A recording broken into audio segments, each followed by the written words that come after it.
อย่าชี้หน้าอย่าชี้หน้าเมาอยู่ไหมอย่าไปชี้หน้าที่เมาอยู่ไหมผมจะได้คุยได้ไอ้ตรงเนี้ยมันมีเพิงที่คุณทำแหละท้ายแปลงเกษตรเนี่ยอย่าลุกล้ำเข้าไปอีกนะครับแต่โจมาพักน้องเสร็จเรื่องเด็ดตราเลยนะเอาเงินเดือนนะใครทำให้ไปลื้อออกปลาเครียอย่าชี้หน้าไม่คืนเอาเปลี่ยนจะดีนะเอาบุญมาเอาตรีกาปลาไม่มาชายเยอะนะพูดอะไรวะก็คนอะไรจะมาอะไรฮะบอกไปด้วยอย่าชี้หน้า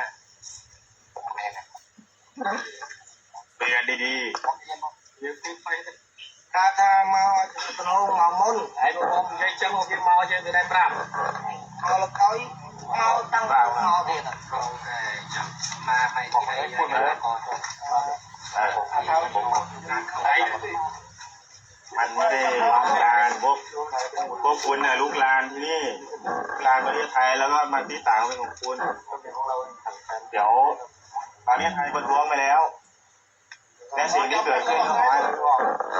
ตรงนั้นเรื่องพักแปลงเกษตรให้รื้อออก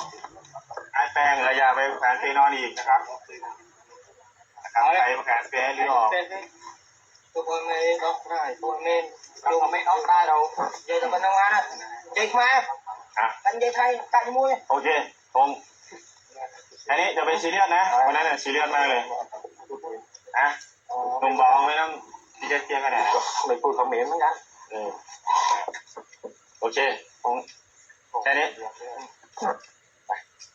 แต่ไปยันมาเพื่อตั้งแบบนี้นะรอได้ตั้ง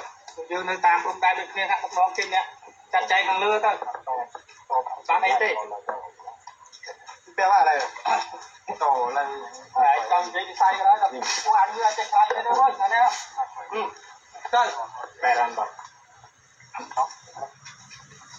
ตั้งลองให้เลย